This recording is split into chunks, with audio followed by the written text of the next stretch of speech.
আমরা রমজান মাসে রোজা রাখি উদ্দেশ্য হলো আল্লাহকে রাজি করা।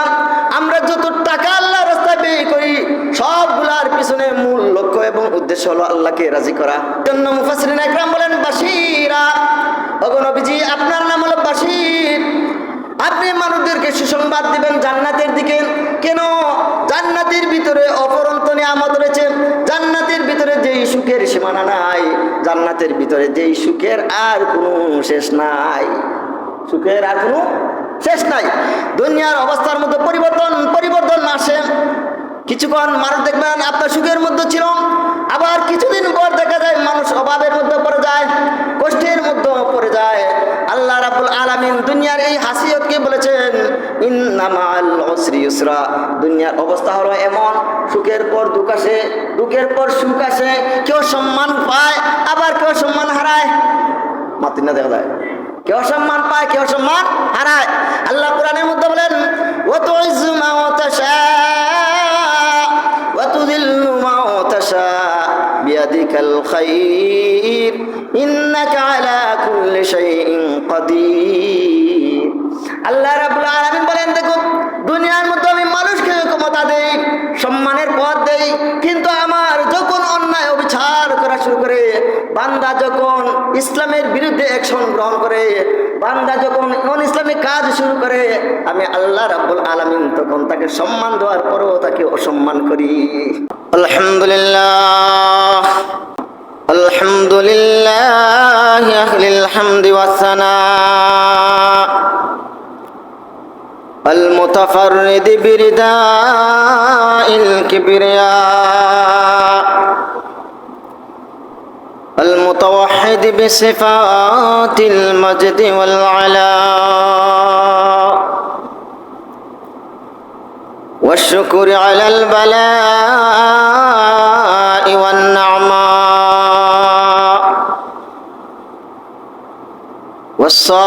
والصابرين والصابرات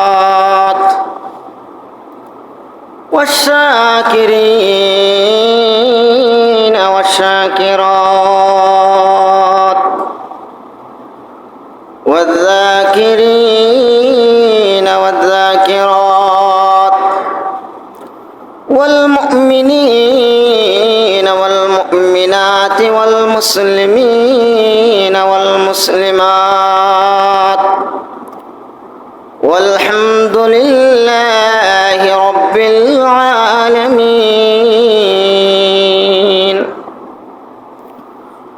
وعلى آله وأصحابه وأهل بيته أجمعين. أما بعد فقد قال الله تعالى في القرآن الحكيم أعوذ بالله من الشيطان الرجيم بسم الله الرحمن الرحيم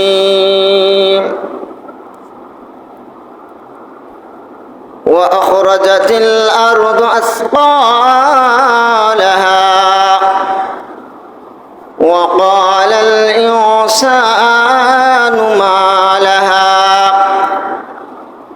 يومئذ تحدث أخبارها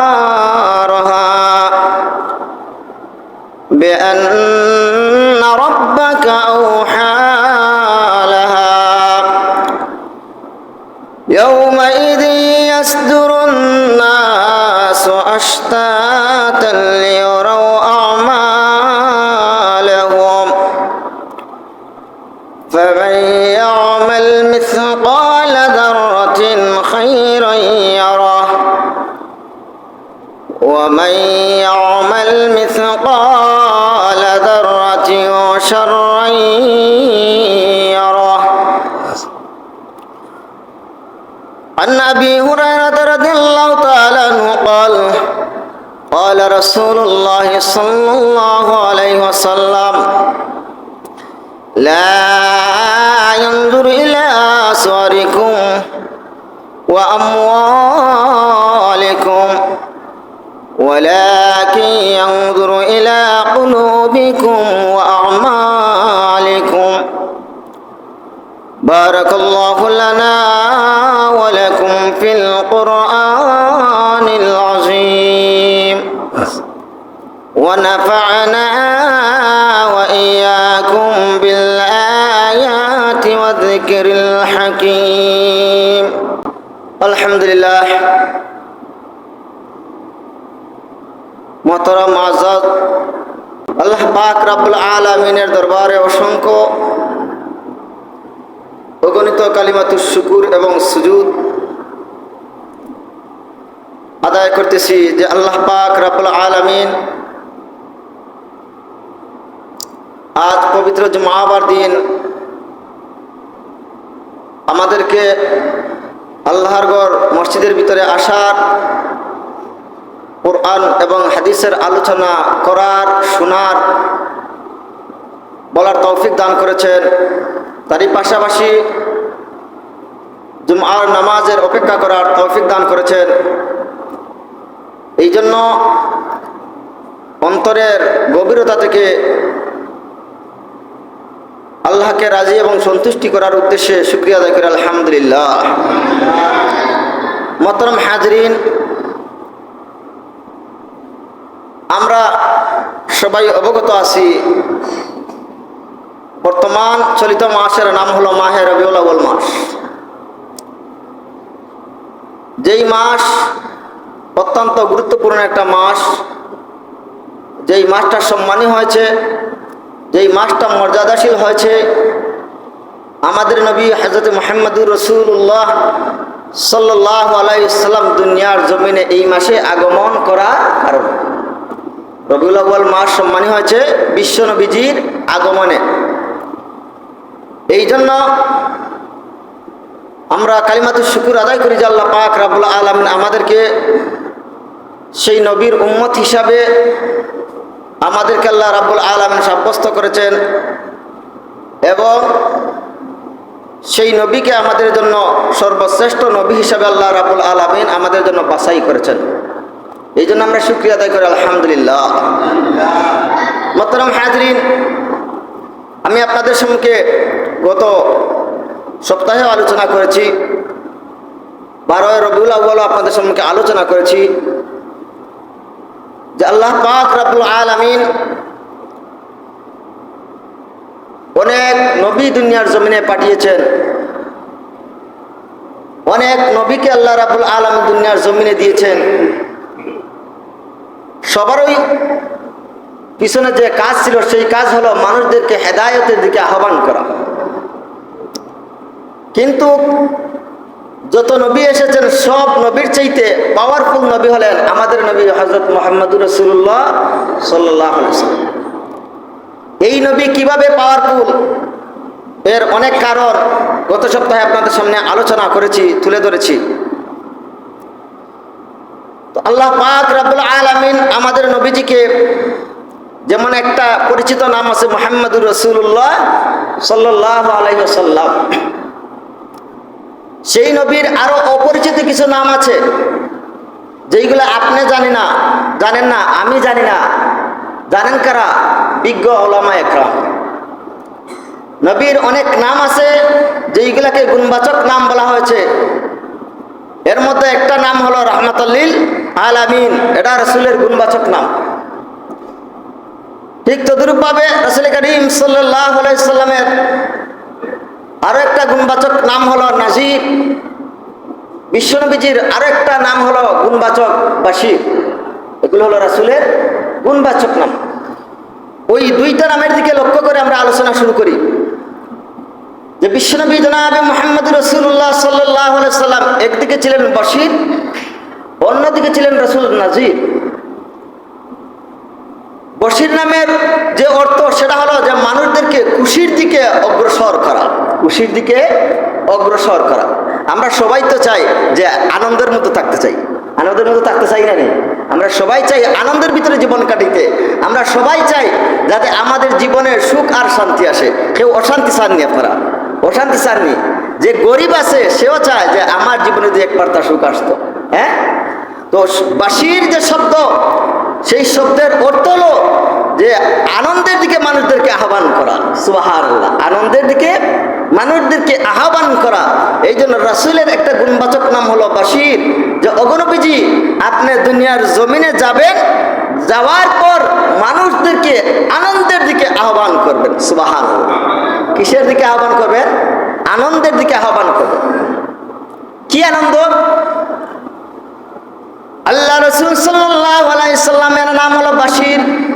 মুফাসসিরিন একরাম বলেন, বাশির শব্দের ভিতরে যে ব্যাখ্যা দেওয়া আছে তার ব্যাখ্যা হলো যে অগণবীজি আপনি আপনার উম্মতদেরকে যখন দ্বীনের দাওয়াত দিবেন, আপনি যখন আপনার উম্মতদেরকে নেক আমল করার জন্য বলবেন, তার পিছনে যে মূল লক্ষ্য থাকতে হবে, বান্দা নেক আমল কেন করবে, বান্দা সৎ কাজ কেন করবে। সৎ কাজের পিছনে উদ্দেশ্য হলো, নেক কাজ করার পিছনে মূল উদ্দেশ্য হলো, বান্দা যদি নেক কাজ করতে পারে, বান্দা যদি নেক আমলগুলা দেখে দেখে করতে পারে, আল্লাহ রাসূল সাল্লাল্লাহু আলাইহি সাল্লাম বলেন ওই নেক কাজ করার কারণে আল্লাহ রাব্বুল আলামিন আমাদেরকে সংবাদ দিয়েছেন আমরা জান্নাতে চলে যাব। সুবহানাল্লাহ, কোথায় যাব? জান্নাতে চলে যাব।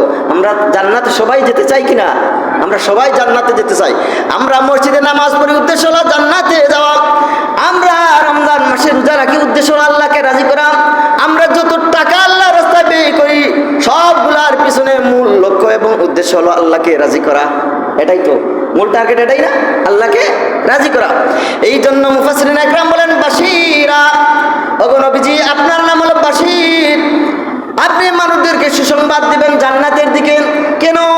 জান্নাতের ভিতরে অফুরন্ত নিয়ামত রয়েছে, জান্নাতের ভিতরে যেই সুখের সীমানা নাই, জান্নাতের ভিতরে যেই সুখের আর কোনো শেষ নাই, সুখের আর কোনো শেষ নাই। দুনিয়ার অবস্থার মধ্যে পরিবর্তন আসে। কিছুক্ষণ মানুষ দেখবেন আপনার সুখের মধ্যে ছিল, আবার কিছুদিন পর দেখা যায় মানুষ অভাবের মধ্যে পড়ে যায়, কষ্টের মধ্যে পড়ে যায়। আল্লাহ রাব্বুল আলামিন দুনিয়ার এই হাসিয়তকে বলেছেন ইন্না মাআল উসরি ইউসরা। দুনিয়ার অবস্থা হলো এমন, সুখের পর দুঃখ আসে, দুঃখের পর সুখ আসে।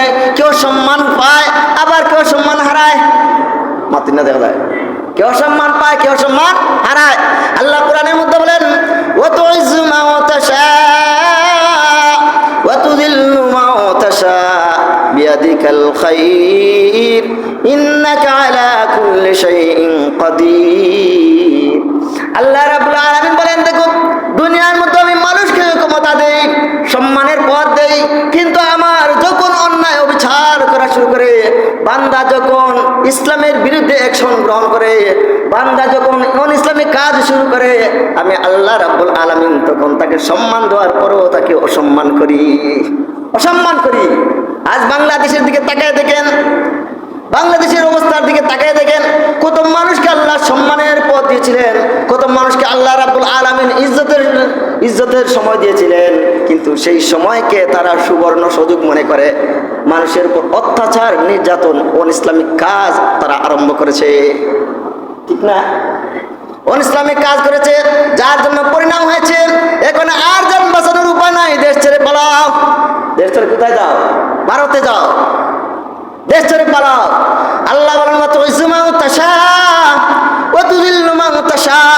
আমি আল্লাহ সম্মান দিই, এই সম্মান দেওয়ার পর যদি তুমি শুকরিয়া আদায় করো আর এই সম্মানকে যদি কাজে লাগাও, আমি আল্লাহ তোমার নিয়ামতকে আরো বাড়িয়ে দেই। সুবহানাল্লাহ। এই জন্য রাসূল বলেন বাশীরা, আমার একটা গুণ হলো বাশীর। কেন? আমি মানুষদেরকে জান্নাতের দিকে আহ্বান করব। কেন? যে জান্নাতের দিকে আছে অফুরন্ত নিয়ামত, জান্নাতে গেলে তোমরা অফুরন্ত সুখ পাবে, সুখ পাবে, সুখ পাবে, যেই সুখের শেষ নাই। ওই সুখের জায়গায় যদি যাইতে চাও, ওই সুখের জায়গায় যদি অবস্থান করতে চাও, তাহলে আমি আল্লাহর বিধান তোমরা অক্ষরে অক্ষরে পালন করতে হবে, অক্ষরে অক্ষরে পালন করতে হবে। এই জন্য আল্লাহ রাসূল বলেন আমার 2 নম্বর গুণ হলো ওয়া নাযীরা। একটা হলো আমি সুসংবাদ দেব জান্নাতের দিকে, একটা হলো আমি সুসংবাদ দেব তোমাদেরকে নেক আমল করার জন্য, আর 2 নম্বর হলো ওয়া নাযীরা। আমার 2 নম্বর গুণ হলো নাযীর। আমি তোমাদেরকে ভীতি প্রদর্শন করব, আমি তোমাদেরকে ভয় দেখাবো, ওই পথে যাবে না, ওই পথ অনুসরণ করবে না। ওই পথে যদি যাও, ওই পথ যদি অর্জন করো, তাহলে তোমার ঠিকানা ওয়া নাজিরা। আমি আল্লাহ রাব্বুল আলামিনের কাছ থেকে যে সংবাদ পেয়েছি, জাহান্নামের ভিতরে অফুরন্ত আযাব রয়েছে, ওই আযাবে তুমি গ্রেফতার হবে, ওই আযাবের সম্মুখীন হবে। এই জন্য ওয়া নাজিরা, রাসূল বলেন আমি মায়ার দৃষ্টিতে আমার উম্মতকে বুঝাই, আমি মায়ার দৃষ্টিতে আমি আমার উম্মতকে বুঝাই। নাজিরা শব্দের অর্থ সরাসরি ভীতি প্রদর্শন করে না, নাজিরা শব্দের অর্থ হলো অন্তরে ভালোবাসা রেখে ভীতি প্রদর্শন করা। কথাটা বুঝতে পারছেন নি? নাজিরা শব্দের অর্থ শুধু ভীতি প্রদর্শন করে না, শুধু সতর্ক করে না, বরং অন্তরে ভালোবাসা রেখে, উম্মতের দরদ রেখে মানুষদেরকে, উম্মতদেরকে বোঝানো তোমরা ওই কাজ করবে না। রাসূলের মহাব্বত আমাদের জন্য আছে কিনা? নাই, আছে। আমাদের মহাব্বত রাসূলের অন্তরে ছিল কিনা? আমরা হলাম রাসূলের আশিক, আর রাসূল হলেন আমাদের আশিক। আমরা হলাম রাসূলের আশিক, আর রাসূল হলেন আমাদের আশিক। এই জন্য তো হাদিসের ভিতরে এসেছে, কিয়ামতের ময়দান যখন কায়েম হয়ে যাবে, সব নবী বলবে ইয়া নাফসি। সব নবী কি বলবে? ইয়া নাফসি, আল্লাহ আমি আজ কিভাবে তোমার কাছ থেকে রক্ষা পাবো। আর আমাদের নবীজি কি বলবেন? রাব্বি হাবলি উম্মতি। নবীজির দয়া আসেনি অন্তরে? উম্মতের প্রতি মায়া আসেনি? আছে। এই জন্য রাসূল বলেন রাব্বি হাবলি উম্মতি। কিয়ামতের ময়দান যখন কায়েম হয়ে যাবে, সব নবী বলবে আমি কিভাবে বাঁচব। পরিবারের চিন্তা নাই, উম্মতের চিন্তা নাই, বাবার চিন্তা নাই, ছেলের চিন্তা নাই, মেয়ের চিন্তা নাই, আত্মীয় স্বজনের চিন্তা নাই, পাড়া প্রতিবেশী কারো চিন্তা নাই। কিন্তু আমাদের নবীর চিন্তা হলো আমার উম্মত আজ কিভাবে আল্লাহর কাছ থেকে রক্ষা পাবে। সুবহানাল্লাহ। রাহমাতুল লিল আলামিন, যিনি দুনিয়ায় মানুষের জন্য রাহমাতুল লিল আলামিন ছিলেন, পরকালেও উম্মতের জন্য রাহমাতুল লিল আলামিন থাকবে। এই জন্য রাসূল একটা নাম হলো বাশির, সুসংবাদ দিবেন জান্নাতের দিকে। নেক আমল করো, জান্নাতে যাও, নেক আমল অর্জন করো, জান্নাত অর্জন করো। আর বদ কাজ থেকে বিরত থাকো, জাহান্নাম থেকে বিরত থাকবে। বদ আমল যদি তুমি করো না, তাহলে জাহান্নামে তুমি যাবে না। তাহলে এই দুইটা গুণ কার? আমাদের নবীজি। তাহলে আমাদের নবীজি দুনিয়ার জমিনে আগমন করেছেন। এই যে ভূমিকাটা বললাম যে নবীজি দুনিয়ার জমিনে আগমন করেছেন, নবীজি দুনিয়ার জমিনে আগমনের মূল কারণ কি? উম্মতদেরকে জান্নাতের দিকে ডাকা আর জাহান্নাম থেকে বিরত রাখার তাকিদ করা যে তোমরা এই কাজ করবে না। তো জান্নাতে যাওয়ার তো আমল আছে, জাহান্নামে যাওয়ারও বদ আমল আছে। সব আলোচনা এখন করব না। এই জন্য যে সূরাতুল জিলজালের আলোচনা করেছি, এই আয়াতের ভিতরে 3 পর্যায়ের আলোচনা। কয় পর্যায়ের আলোচনা? 3 পর্যায়ের আলোচনা। এই 3 পর্যায়ের আলোচনার প্রথম পর্যায়ের আলোচনা হলো যে দেখো দুনিয়ার মানুষ, তুমি দুনিয়ার মধ্যে অবস্থান করবে, তুমি বাদশাহ হও, তুমি এমপি হও, তুমি মন্ত্রী হও, এবং কি তুমি সাধারণ মানুষ হও, তোমার জন্য কিয়ামত আসবে, মন্ত্রীর জন্য কিয়ামত আসবে, সব মানুষের জন্য কিয়ামত আসবে, প্রত্যেকটা মানুষের জন্য কিয়ামত আসবে। কিয়ামতে কেউ বাঁচবেননি, কিয়ামতে কেউ বাঁচবেননি। এখন তো আত্মরক্ষার বহু জায়গা আছে। বলে বাংলাদেশে থাকলে আমার ফাঁসি হয়ে যাব, এখন আত্মরক্ষা করা লাগে যাবে সিঙ্গাপুর, বলা নাই। এটার হয় আত্মগোপন। এটা কি বলে? আত্মগোপন, জান বাঁচানো। বলে বাংলাদেশে জায়গা না হয়ে যায় আমেরিকা, বাঁচা যাইব না গীতা। কিন্তু কিয়ামত আসলে বাঁচা যাইব নি? বাঁচার কোনো উপায় আছে নি? আইনামা তাকুনু ইউদরিকুমুল মাউত ওয়ালাউ কুনতুম ফি বুরুজিম মুশাইয়াদা। আল্লাহ বলেন কিয়ামত হলো এমন একটা নাম, কিয়ামত হলো এমন একটা সময় যেই জায়গার মধ্যে থাকবে, পাহাড়ে থাকলেও তোমার কাছে সেই কিয়ামতের আওয়াজ যাবে। পাহাড়ের মধ্যে থাকলে তোমার কাছে মৃত্যু যাবে, পাহাড়ের নিচে থাকলে তোমার সেখানে মৃত্যু যাবে। বলে আয়না করে গিয়ে বাঁচা যাইব নি? হ্যাঁ, আয়না করে গিয়ে বাঁচা যাইব নি? বলে এখানে কিন্তু আত্মগোপন করা যাইব না, কেউ যাইতা নাই, কেউ জানতা নাই। হ্যাঁ, আয়না করো।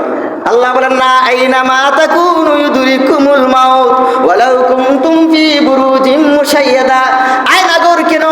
আরো যদি কোনো ভয়ঙ্কর জায়গা রাখো, যেই জায়গার খবর মানুষ জানে না, ওই জায়গায় যদিও তুমি থাকো, সেখানে খবর কে জানবেন? ঘুরে বলেন কে জানবেন?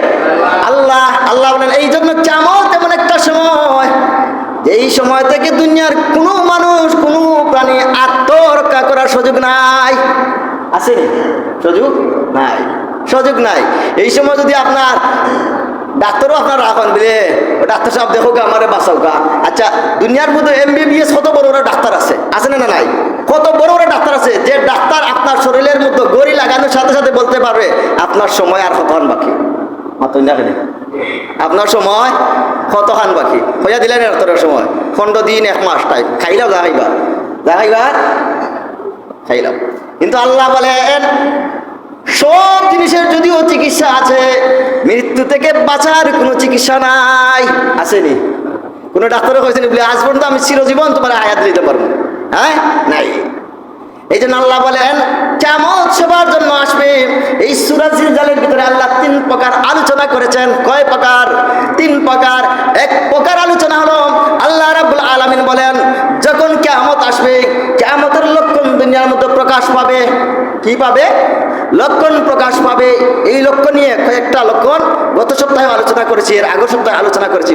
আল্লাহ রাব্বুল আলামিন বলেন যে দেখো দুনিয়ার মধ্যে যে সময় ভূমিকম্প সৃষ্টি হবে, দুনিয়ার মধ্যে যে সময় কিয়ামত শুরু হয়ে যাবে, তখন জমিনের কি অবস্থা হবে, পাহাড়ের কি অবস্থা হবে, এইগুলো তো আলোচনা করা হলো। আল্লাহ রাব্বুল আলামিন বলেন যে আসমান আজ কোটি ছাড়া আমি আল্লাহ রেখেছি শূন্য আকাশে। শূন্য আকাশে কোন কুটি আসেনি, বাদ আসেনি আসমানে। আল্লাহ বলেন খালাকা সাবা সামাওয়াতি তিবাকা, খালাকা সাবা সামাওয়াতি তিবাকা, 7 আসমানকে আমি আল্লাহ ধাপে ধাপে সিঁড়ির মতো সৃষ্টি করে রেখেছি। সুবহানাল্লাহ। শূন্য আকাশে কোনো কুটি নাই, কুটি ছাড়া। আল্লাহ বলেন ওই আসমান এখন পর্যন্ত আছে, ওই আসমান দুনিয়ার মধ্যে কোনো মানুষ পাঠাইতে পারে না, আসমানে পৌঁছতে পারে না, কিন্তু ওই আসমান থাকবে না।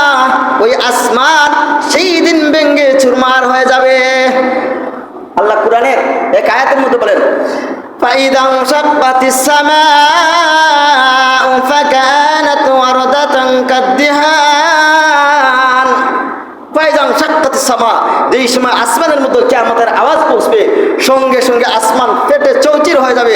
আল্লাহ রাব্বুল আলামিন এই আয়াতের মধ্যে বলেন, মুফাসসিরিনে ইকরাম এই আয়াতের ভিতরে লেখেন, তাফসিরে আপনার নুরুল কোরআনের ভিতরে লেখা হয়েছে, তাফসিরে নুরুল কোরআনের ভিতরে লেখা হয়েছে যে এই আসমানের মধ্যে যেই সময় কিয়ামতের আওয়াজ পৌঁছবে, ইসরাফিলের সিংহার আওয়াজ পৌঁছবে, এই আসমান তখন খান খান হয়ে যাবে, টুকরা টুকরা হয়ে যাবে।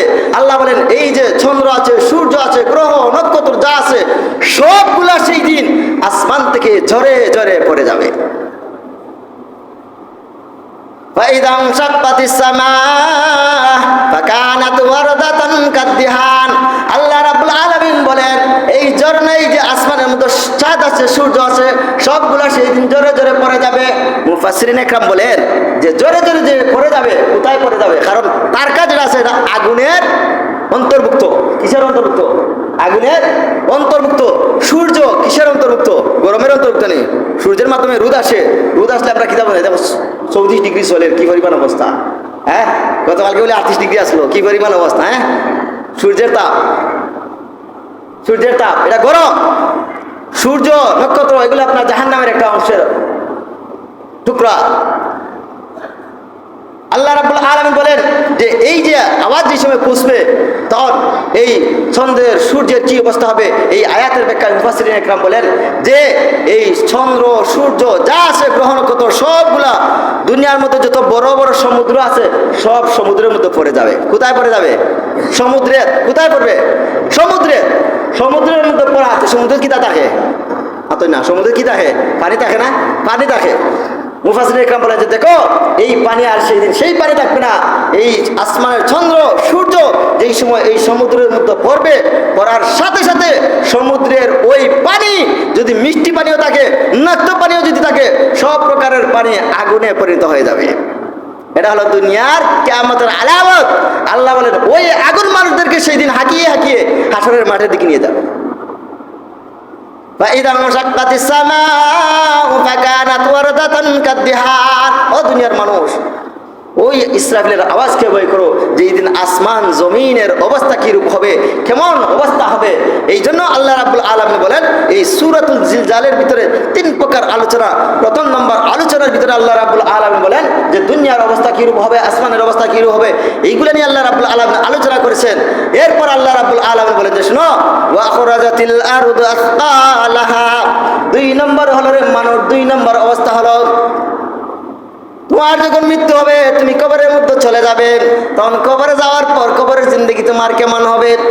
আল্লাহ রাসূল বলেন এই কবরটা হলো মুমিনদের জন্য পরকালের প্রথম ধাপ। কি ধাপ? প্রথম ধাপ। আল্লাহ রাসূল বলেন এই কবর হলো তোমার জন্য প্রথম ধাপ। তোমার আমল যদি ভালো হয় কবরের তোমার সঙ্গে সুন্দর ব্যবহার করবে, তোমার আমল যদি মন্দ হয় ওই কবর তোমার সঙ্গে মন্দ আচরণ করবে। এই জন্য কবর, হাদিসের ভিতরে আল্লাহ রাসূল সাল্লাল্লাহু আলাইহি সাল্লাম বলেন যেই কবরের যেই মাটির মধ্যে তুমি চলতেছো ওই মাটির মধ্যে তোমার দাফন হবে। যেই মাটির মধ্যে তুমি অহংকার করতেছো ওই মাটির মধ্যে তোমার দাফন হবে। যেই মাটির মধ্যে তুমি দাঁড়াইয়া বাহাদুরি করতেছো ওই মাটির মধ্যে তোমার শেষ ঠিকানা। ঠিক নাই?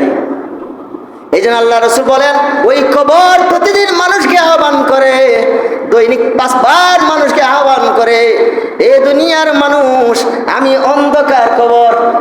কবর কি ঘর? অন্ধকার ঘর। না বাতি আছে? বাতি আসেনি?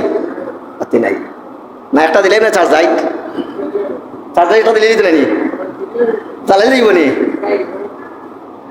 আল্লাহ রাসূল বলেন ওই কবর প্রতিদিন ডাক দেয়া বলে আমি অন্ধকার মাটির ঘর, আমার ভিতরে সাপ আছে, আমার ভিতরে কীটনাশক আছে, আমার ভিতরে পোকামাকড় আছে, আমার ভিতরে এমন মেডিসিন আছে যেই মেডিসিনের পাওয়ার এত বেশি তোমার শরীরের যত মাংস আছে সবগুলা এই মাটি হজম করে নেবে। আমরা যে সময় দাফন করা হয় 1 মাস পরে, 1.5 মাস পরে, 2 মাস পরে আমরা বডিওয়ালা জায়গা থাকি যায়নি, হ্যাঁ, যেভাবে সেটা থাকেনি। ওই কবর বলে আমার ভিতরে এমন মেডিসিন আছে, এমন পাওয়ার আল্লাহ রাব্বুল আলামিন দান করেছেন। ওই কবরে আসার পর তোমার দেহ আর দেহ থাকবে না, তোমার শরীরের মধ্যে প্রথম আমি কঙ্কাল বানিয়ে দিব, শরীরের ভিতরে যত গোশত আছে সবগুলা জোরে জোরে পড়ে যাবে। এরপর তোমার কাছে কঙ্কাল থাকবে, শুধু হাড্ডি থাকবে, জোড়া থাকবে। আল্লাহ রাসূল বলেন না না না, এরপরও মাটির পাওয়ার শেষ নয়। এরপর তোমার হাড্ডির মধ্যে যে জোড়া লাগানো আছে, কঙ্কাল বডি আছে, এই কঙ্কাল থেকেও তোমার প্রত্যেকটা পার্টস খুলে নেবে, প্রত্যেকটা পার্টস খুলে নেবে, প্রত্যেক পাশ তোমার থেকে আলাদা হয়ে যাবে। এরপর দেখুন কিছুদিন পর আপনার হাড্ডিরও চিহ্ন নাই, হাড্ডিরও চিহ্ন নাই। এই জন্য আল্লাহ রাসূল বলেন ওই কবরকে ভয় করো, কারণ ওই কবর এমন একটা জায়গা যেই কবরে যাওয়ার পর যদি তোমার আমল ভালো হয় তাহলে আল্লাহ রাসূল বলেন ওই কবর তোমার জন্য জান্নাতের ফুল বাগিচা হয়ে যাবে, জান্নাতের। আর যদি তোমার আমল ভালো না হয় আল্লাহ রাসূল বলেন ওই সময় জাহান্নাম থেকে কিছু ফেরেশতাকে আল্লাহ রাব্বুল আলামিন পাঠাবেন, এই ফেরেশতার দল যাও গিয়ে ওই জাহান্নামকে তোমরা, ওই কবরকে তোমরা জাহান্নামের আগুনে পরিণত করে দাও, জাহান্নামের বিছানা বিছিয়ে দাও। তাহলে বিছানা হলো 2 ধরনের। বিছানা কয় ধরনের? 2 ধরনের।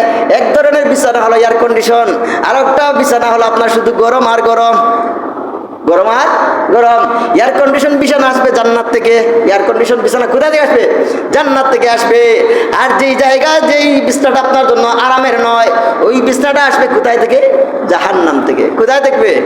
আমরা কি জাহান্নামের বিছানায় ঘুমাতে চাই না জান্নাতের বিছানায় ঘুমাতে চাই? জুড়ে বলেন, জান্নাতের বিছানায় ঘুমাতে চাই না জাহান্নামের বিছানায়? জান্নাতের বিছানায় ঘুমাতে চাই।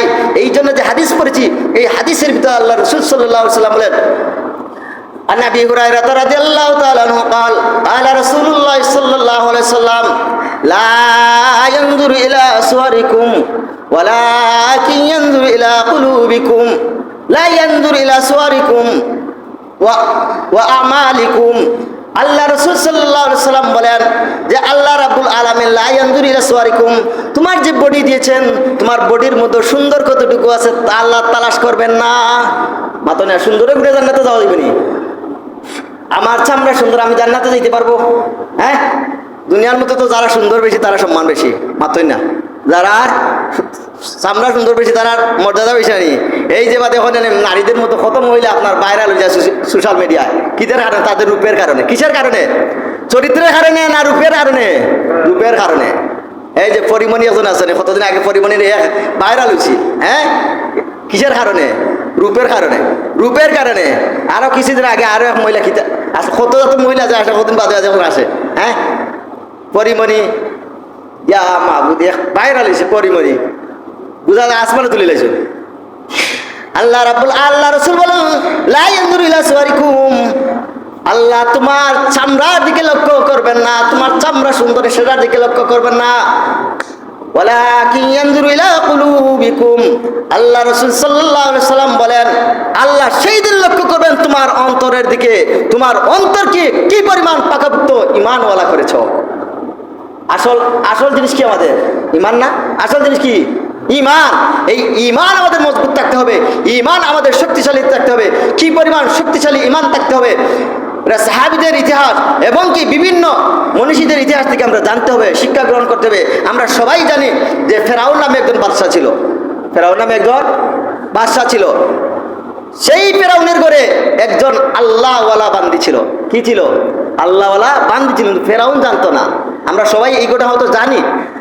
যেই বান্দিটা ছিল ফেরাউনের রাজদরবারে, তার মহিলা ফেরাউনের যে মেয়ে ছিল ওই মেয়ের খেদমত করতো। কি করতো? ওই মেয়ের খেদমত করতো, যাকে বলা চাকরানি বলা হয়। চাকরানি হিসাবে আল্লাহর ওই বান্দিটা খেদমত করতো। নাম ছিল তার মুসাআতা। কি নাম? মুসাআতা। নাম শুনছেন আপনার কোনদিন? মুসাআতা। ওই আল্লাহর বান্দির নাম ছিল মুসাআতা। বাদশার মেয়ের দেখাশোনা করতো। তো ওই যে চুলগুলো আছে না, গোসলের পর মাথার মধ্যে তেল দেয়, বিলি দেয়, এরপর চিরুনি দিয়ে আপনার পরিপাটি করে চুলগুলাকে সুন্দর করে আশ্রয়।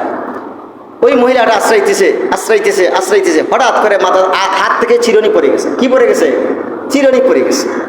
এখন যেই সময় চিরুনি পড়ছে তখন ডান হাত ব্যবহার করে বিসমিল্লাহির রহমানির রহিম, বিসমিল্লাহির রহমানির রহিম কইয়া কি করছে? আপনার চিরুনিটা উঠাইছে। কি বলে? মাতই না, কি বলে? বিসমিল্লাহ বলে। আমরা তো খাম শুরু করিলে বিসমিল্লাহ নাই, বলা নাইনি বিসমিল্লাহ নাই। তো রাসূল বলেন ভালো কাজে বিসমিল্লাহ হোক। ওই মহিলাটা বিসমিল্লাহ বলে চিরুনি উঠাইছে। যেই সময় ওই মুসাআতা নামক আল্লাহর বান্দি বিসমিল্লাহ বলে চিরুনিটা হাতের মধ্যে নিয়েছেন, সঙ্গে সঙ্গে ফেরাউনের মেয়ে বলল, এ বাদী, ও চাকরানি, আমার ঘরের মধ্যে তুমি এতদিন থেকে চাকরানি করতেছ, কাজ করতেছ, কিন্তু মিশরের সব মানুষ আমার বাবাকে খোদা মানেন, আমার বাবার নামে কাজ শুরু করে। কার নামে? মিশরের মানুষের নামে কাজ আরম্ভ করতো। তো কার নাম হইতো? ফেরাউনের নাম। বিসমি ফেরাউন, ফেরাউনের নামে কাজ শুরু। আর এইবার কি বলছে? বিসমিল্লাহির রহমানির রহিম। ওই সময় ফেরাউনের ওই মেয়ে ডাক দিয়া বলে, এ বাদী, আমার বাবাকে মিশরের সব মানুষ খোদা বলে দাবি করে, তার নামে কাজ শুরু করে, কিন্তু দেখা যায় তুমি চিরুনি উঠানোর সময় আমার বাবার নাম না নিয়ে মুসার খোদার নাম নিলে। সুবহানাল্লাহ। মুসার বাবার নাম নিলে, মুসার আল্লাহর নাম নিলে। তুমি বুঝি মুসার আল্লাহর প্রতি ঈমান গ্রহণ করেছ। ওই সময় মুসাআতা নামে আল্লাহর বাদী জবাব দে, কাজ আমি তোমার করতে পারি, চাকরানি হিসেবে দায়িত্ব পালন করতে পারি, কিন্তু ঈমান বিক্রি করতে পারি না। ঈমান বিক্রি করতে পারে না, কারণ ঈমান আমি আল্লাহর প্রতি এনেছি।